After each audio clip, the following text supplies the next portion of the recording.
Okay, good morning, good morning.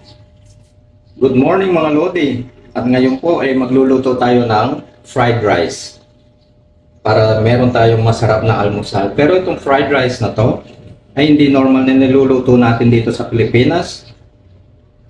Ano po to? Vietnamese coconut fried rice. Siyempre po kailangan natin ng konting sahog dito. Kailangan natin ng itlog. Kailangan natin ng butter.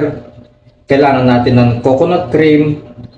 Kailangan natin ng chopped onion, chopped garlic, sliced green chili, and chopped red chili, and small cubes of carrots.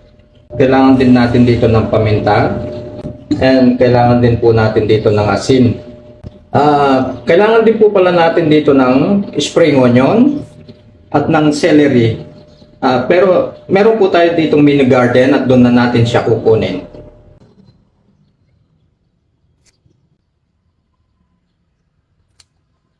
Ito na po ang ating kinuha sa ating mini garden, ang ating spring onion at ang ating celery. Kailangan lang po natin itong slicein para may sahog maya-maya sa ating fried rice. Ganyan lang po kalalaki ang spring onion na kailangan natin. Huwag po masyadong maninipis o maliliit para pagkaluto ng fried rice, kita din po siya. At ang celery po dito, dahon lang po ang kinuha natin kasi mas masarap ito sa ating fried rice. Ganyan din po kalaki ang ating celery. Ngayon po, umpisahan na natin ang pagluluto. I-on na natin ang ating kalan. Ilagay lang natin sa medium heat.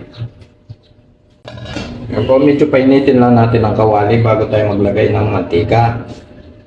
Ngayon po, lagyan na natin ng mantika. Mainit ng ating kawali. Ayan po, ilagay na natin ang itlog natin.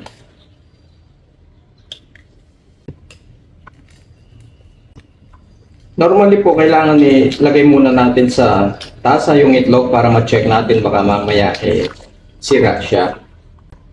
Pero since ako po sanay magluto, nasisilip ko yung itlog pag sira o hindi. Pag bubuksan ko na siya. Lagyan po natin ng asin, saka paminta. Yan po, haluin lang natin siya para magmukha siyang scramble. Pag luto na po yung itlog, pwede na natin itong set aside natin ito. Mamaya na natin gagamitin ito pag luto na yung ating fried rice at saka natin ito ihalo. At ngayon po, lagyan natin ulit ng mantika ang ating kawali. Huwag pong masyadong maraming mantika. Isang kutsara lang ng mantika, ayos na. Umpisahan po natin siya sa bawang.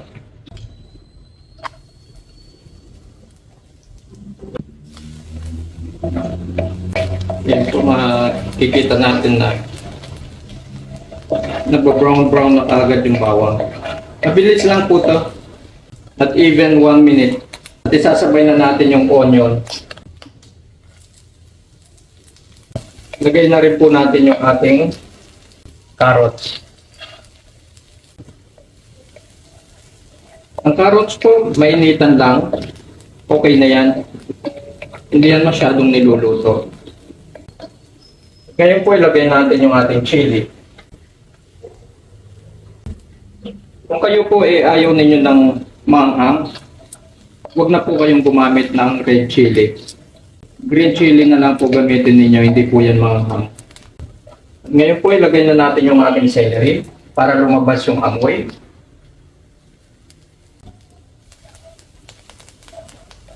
Pag nakita po natin medyo kumintab-kintab na yung celery, okay na yan, pwede na natin ilagay yung ating rice. Jasmine rice pong gamit namin dito. Pero kahit anong rice po, basta wag lang yung madikit na kanin, okay lang po yan.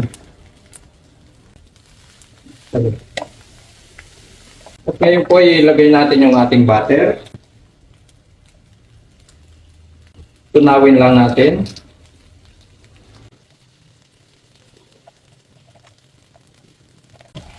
Halu-haluin natin. Pag ganitong medyo mainit-init na po yung ating kanin, pwede na rin po natin ilagay yung ating coconut cream o kakang-gata. Yung kung gumagamit ng bechin o magic sarap, pwede din po kayong maglagay dito, depende po sa inyo. Pero since ako po hindi po ako nagamit ng bechin or MSG or magic sarap, okay na po ako sa asin at saka sa paminta. Lagyan po natin siya ng asin.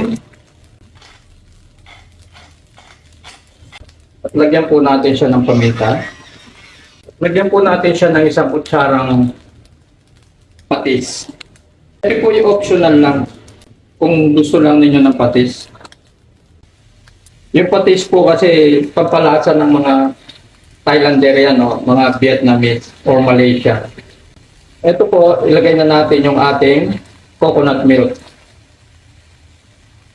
Kalahating cup po itong ginamit natin coconut milk dito, coconut cream.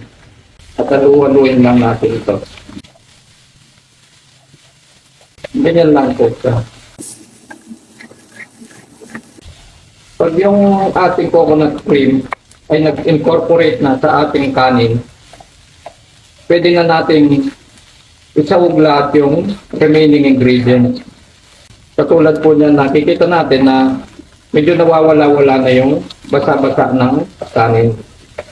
Kaya pwede na natin ilagay yung ating itlog. At yung ating spring onion. Tataluin po natin ulit siya.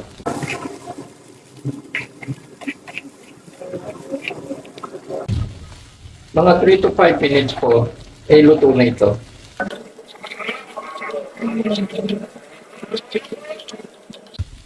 Pero kung gusto nyo pong lasang-lasa yung gata natin o yung niyog natin, pwede din kayong gumamit yung ginadgad na o yung shredded na buko, yung ginagawa nating salad.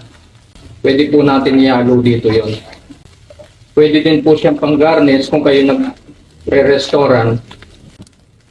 Continuous lang po natin yung paghalo. Hanggang mag-dry na yung nilagay natin coconut. Mapapansin din po natin kung siya'y luto na. Makikita natin na umuusok na talaga siya. Kailangan natin kasi lutuin yung kakang-gata para hindi po tayo sumakitan tiyan. Kasi meron sa atin na medyo masela ng tiyan. Yan po luto ng ating coconut fried rice.